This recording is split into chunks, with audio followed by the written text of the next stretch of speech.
간의 아주 원초적인 부분들은 50만 년 전 인류나 지금 현생 인류나 똑같지 않겠습니까? 그래서 사실은 우리가 저는 이제 물진 안각화를 보고 뭐 예전에 있었던 많은 안각 문화들을 보는데 보면은 그 안에는 그 사회의 질서, 그 시절에 가장 절실했던 질서들이 거기에 들어있더라고요. 예를 들어서 고래가 있어도 잡지 못하니까 그 안타까움. 네네.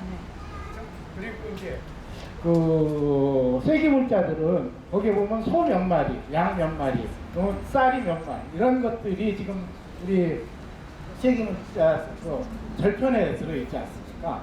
그러니까 그 옛날에 살던 분들도 지금 우리가 생각하는 것처럼 그런 어떤 물질적인 부분들에 대한 어떤 갈망, 지금 살아야 되는 것에 대한 어떤 그 원초적인 것들은 지금 우리보다 훨씬 더 집중됐고 더 섬세하게 절실하게 좀 표현해 놓으신 그러한 것들이 아니냐라고 저는 봅니다. 울진 안각화에 보면 거기 배에 12명이 이렇게 그려져 있습니다. 그죠? 고래를 잡으러 가려면 적어도 12명은 모아야 되니까 그 사람들 오세요. 오면 같이 나눠드리겠습니다. 언제 가면 되는 건 나도 아니까 내가 언제 가겠습니다라는 그 기록과 그 절실함 같이 해야 된다라는 이런 것들에 대한 그 것들이 그 고대 우리 현생 인류들이 다 가지고 있었다는 것이죠. 안각화 이전에서도 사실은 그렇게 섬세하게 기록하지 못했지만 우리 인류가 갖고 있었던 흔적에는 그런 것들이 같이 공간들이 있지 않았을까. 그래서 선생님이 지금 쓰신 이 소설 내용에도 보면 그런 절절함들이 보여가지고 감사하게 들었습니다. 그래서 이제 그게 문자로서 좀 간략화되고 사실은 뭐라 할까요? 오늘의 문자로 이렇게 잘 발전되기까지는 시간이 많이 걸렸거든요. 그렇죠. 그래서 그런 것들 또 우리가 지금 갖고 있는 훈민정음이라는 그 정음이라는 이름에 대해서 정자를 저는 다를 정자가 아니고 규정, 기준서, 프로토콜이라는 말로 저는 이제 이해를 하면 어떻게 하느냐. 소리에 대한 어떤 규정을 갖다가 제대로 정하고 그 관계를 설명한 그런 책. 기존에 있었던 한자나 그 영어의 그 단순적 언어랑 아주 근본적으로 다른 부분이라고 저는 보거든요. 그래서 그런 부분들은 파스파 문자랑 이 한글 우리 훈민정음에 내려오는 그 맥이 거의 비슷하기도 하고요. 사실 파스파 문자는 엄청난 세계 제국의 그 학술 역량이 집대성하는 것이지 않습니까? 한국하고는 비교가 다르죠. 네네. 그렇죠? 그런데 한국에서는 지금 우리 세종대왕님 혼자서 만들었다. 하늘에서 온갖 천지가 내려와서 만든 것도 아니고. 이제 그런 것들은 서로 이제 그 규모 아니면 그 기반에 대한 것들이 우리 스스로 부정하는 거 아닌가라는 것에 대해서 저는 좀 요즘 제가 들여다보고 있고 또 신미대사에 관련된 얘기들도 있고 상당히 많은 우리가 풀어야 될 이 숙제들이 남아있더라고요. 그래서 그 부분에 대해서 많은 분들이 좀 관심을 갖고 같이 연구했으면 좋겠습니다라는 생각을 하고 있습니다. 그 부분에 대해서 사실은 세종대왕님께서 혼자 창제하셨다.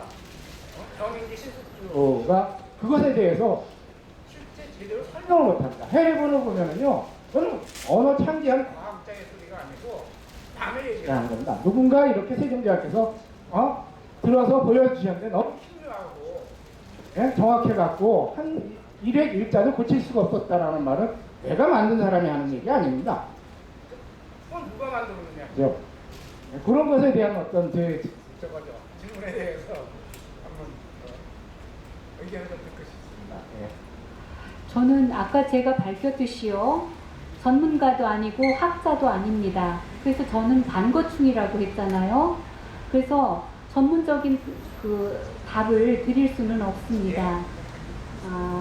훈민정음에 대해서는 저보다 지금 질문을 주신 선생님께서 훨씬 더 전문가이시니까 제가 그렇게 알고 있습니다. 선생님이 계속 전문가로 활동하시고 연구하시고 그런 걸로 알고 있기 때문에 제가 답변 드릴 수는 없고요.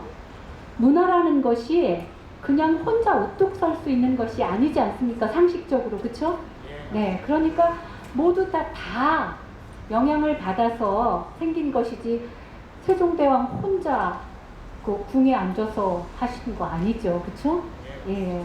그래서 파스파 문자에서 영향을 받았든지 안 받았든지 그 받았다고 하면 어떻고 또 안 받았다고 하면 어떻습니까? 그쵸? 상관없어요. 어쨌든 파스파 문자는 지금 폐기되어서 사용하지 않고 우리 훈민정음은 살아남아서 우리를 지금 이렇게 풍요롭게 해주잖아요. 그쵸? 네.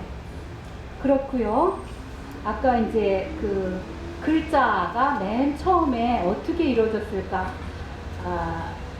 여러분들이 보시고 있는 라스코 동굴의 벽화, 이 그림을 봐도 정말 문학작품 하나가 나올 정도의 뭐를 품고 있지 않습니까?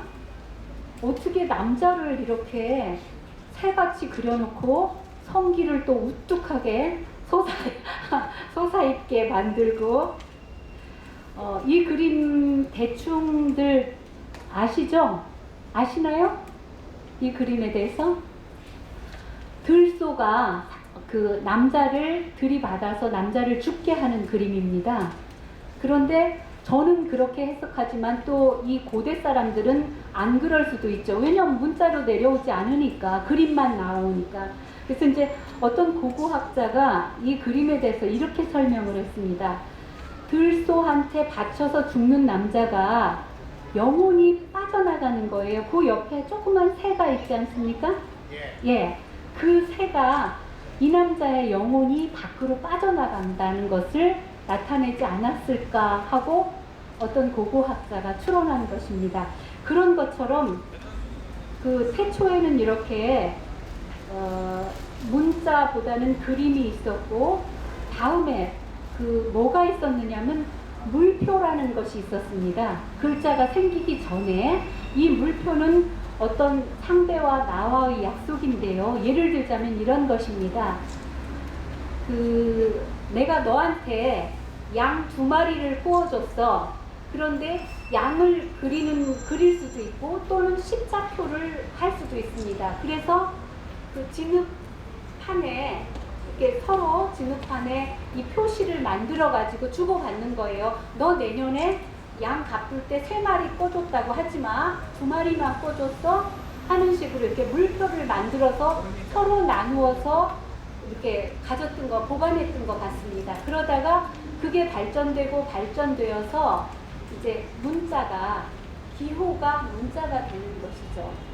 그래서 이 그 쓸기 문자는 한 4,800년 정도 됐다고 그러는데요. 지금도 계속 발견되고 있습니다. 그때 당시에도 이 도서관이 있었다고 합니다. 우르크 지방에서 지금 발견되는데요. 아주 밑에 모래를 긁어내면 이 점토판이 지금도 이렇게 나오고 있는데요. 그거를 계속 해석해내고 있는 또 고고학자들이 있습니다. 더 다음 해에 또 뭐 5,000년 전에 발견될 수도 있는 것이고 현재까지는 그렇게로 보고 있고요.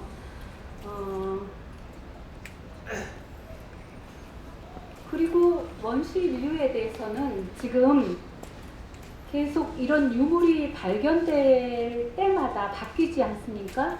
요즘에는 그 방사성 탄소 연대 측정법이라는 거게 있지 않습니까? 그쵸? 예. 그래서 이런 벽화가 발견되면은 몇 년 정도 전에 이게 그려졌는지가 거의 100년 가까이로 이렇게 정확하게, 예. 그래서 아까 제가 보여드렸던 그 마로스 동굴의 그림 말고도 또 하나 손 그림이 있습니다. 원시인들이 왜 손 그림을 그렇게 맨 먼저 내놓았는지는 모르겠는데 가장 뻗을 수 있는 거가 내가 이렇게 어떤 표현하기가 손이지 않았나 싶은데 그 어딥니까?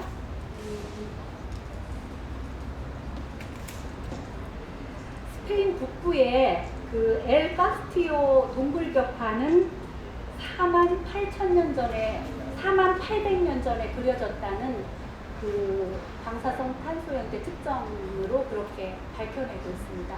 그리고 중남미에도 이 손이 또 그려져 있는데요. 그런 손이 그려져 있는 벽화가 있는데요. 이것도 한 9,000년 전에 그려졌다는 것 같습니다. 그럼 원시인들은 왜 손을 뻗어서 자기가 있었다는 그 존재 증명을 했는지 모르겠습니다. 네, 제가 그 전문가적인 답변을 드리지 못해서 대단히 죄송합니다. 네, 감사합니다.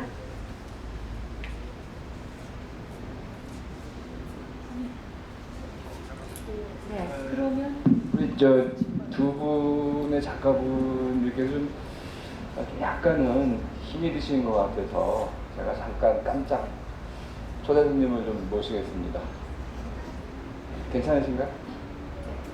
뭐 길어질지 짧아질지 모르겠는데 우리 박주희 선생님의 제가 이런 경우는 많이 못 봤던 것 같아요. 작가분들이 혼자 다니시는데 네, 그 남편분께서 오셨어요. 그래서 제가 혹시 그 소감이라든지 격려의 말씀을 좀 부탁을 해도 되겠냐고 여쭤봤더니 하겠다고 그러셨어요. 네, 잠깐 앞으로 모시겠습니다. 박수 한번 주세요. 여쭤보시고요. 한번 자기소개 먼저 좀 해주시고 그 뭐 아내 자랑을 하면 어떻다고 그러는데 한번 해주시죠. 평소에 작가는 어떻게 사시는지 궁금하기도 하고. 네. 안녕하십니까. 저 박초희 소설가 남편 이진호라고 합니다. 네, 감사합니다. 갑자기 교수님께서 말씀을 하셔가지고 좀 당황스러웠는데요. 박초희 작가 같은 경우는 제가 옆에서 지켜봤을 때 끊임없이 노력하는 그런 이제 모습으로 저는 옆에서 보고 있고요. 조금 소설을 좀 늦게 시작했죠. 예, 그래서 좀 제가 옆에서 지켜봤을 때 좀 우려가 좀 되는 부분도 있었는데 요즘에는 어떤 글 쓰는 속도라던가 저도 사실은 이제 예전에 그 국어국문학과를 졸업했고 소설도 많이 썼었죠. 지금은 이제 먹고 사는 문제 때문에 쓰지 못하고 있는데 죄송합니다.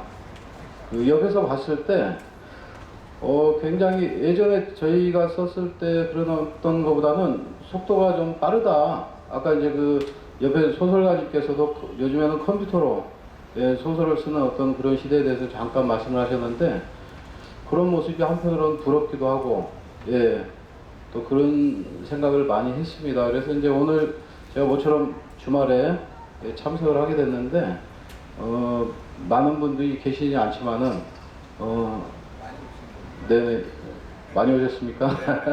어떤 뜻깊은 장소 어떤 기념이 될 것 같아요. 그래서 저도 끝나는 시간까지 옆에서 지켜보도록 하겠습니다. 두서없는 얘기 들어주셔서 감사드립니다. 백수강도 한 분 계신 거 보셨나요? 제가 네. 잠깐 외적으로 말씀드리겠습니다. 네. 박초희 선생님의 남편분 대단히 감사합니다. 왜냐하면 소설가 아내랑 살기 참으로 힘듭니다. 저도 그래서 남편한테 아주 쥐어서 삽니다. 왜냐하면 같이 자자고 할 때 저는 서재에 있거든요. 그러니까 매일 미안한 마음으로 고개 숙이고 사는데 네. 살아주시는 거 대단히 감사합니다. 고맙습니다. 이수재 선생님 한번 네. 네, 안녕하세요. 이제 제 차례가 되었거든요. 예. 저는 옆에 계신 선생님처럼 페이퍼나 이런 건 없습니다. 그냥 제 소설을 가지고 자연스럽게 제가 왜 이 소설을 쓰게 됐으며 의도는 무엇인지 그리고 소설 속에 나오는 기억이라든가 문자 이런 거에 대해서 그냥 진솔하게 그냥 생각나는 대로 그렇게 얘기를 할 거거든요. 그러니까 그렇게 생각하시고 편안하게 들어주시면 될 것 같아요. 그리고 제 작품은 125페이지에 나와 있거든요. 문이 문을 열어주었을까. 근데 이 작품을 지금 같이 감상하기에는 시간이 너무 적으니까요. 여러분께서 오늘 같이 이 시간을 잘 보내신 후에 저라는 사람에 대해서 궁금증이 생기고 그리고 더 알고 싶다 이런 생각이 드시면 이 작품을 읽어봐 주시면 감사하겠습니다. 네, 근데 또 한 가지 우려되는 것은 어떤 사람을 평가할 때 작품 하나만 읽고 얘기를 하기에는 참 소설가로서는 좀 부끄럽기도 하고 선입견이 생길까 약간 걱정되는 부분도 있거든요. 그러니까 아, 이 사람은 이런 여러 가지 작품 중에서 이런 작품도 썼구나 이렇게 생각을 해주시면 고맙겠습니다. 그러면 제가 질문을 드릴까요? 아니면 먼저 낭독을 하시고 할까요? 그럼요. 먼저 잠깐 제가 제 작품에 대해서 어떤 작품인지 잠깐 이야기를 한 다음에 그리고 낭독을 하고 그 후에 질문을 이렇게 나누는 그런 시간을 제가 갖도록 하겠습니다. 그러니까 이 이야기는 어느 날 사라진 남편을 찾아다니는 이야기입니다. 그러니까 2년 전 어느 날 남편이 사라졌고 여자는 남편이 어디로 갔는지 전혀 알지를 못합니다. 그러다 우연히 남편 친구의 페이스북에서 남편이 캄보디아에 있다는 사실을 알게 됩니다. 그리고 남편을 찾아가는데 남편은 그 어디에도 없어요. 그러니까 가이드를 하고 있다는 이야기를 듣고 통화도 했는데 휴가 중이라고 합니다. 그래서 끝까지 이 남편의 회사와 그리고 남편의 집을 찾아가지만 만나지 못하고 혼자 남게 된 여자의 이야기인데요. 스토리만 보면 이렇지만 그 내면을 들여다보면 이 이야기는 기억을 찾아가는 이야기예요. 왜냐하면 이 여자는 자신이 가지고 있던 어떤 상처, 죄의식을 잊어버립니다. 잊어버렸다기보다는 기억을 편집하고 왜곡하고 그 기억을 다른 기억으로 치환시켜 버리거든요. 그래서 남편을 찾아가는 이야기임과 동시에 자신의 숨겨진 기억, 왜곡된 기억을 찾아가는 그런 이야기예요. 근데 이 여자가 왜 이렇게 기억을 왜곡하고 강제로 편집하고 없애고 잊어버리고 이런다 하면 그 밑바닥에는 죄의식이 있어요. 그 죄의식은 뭐냐 하면 아이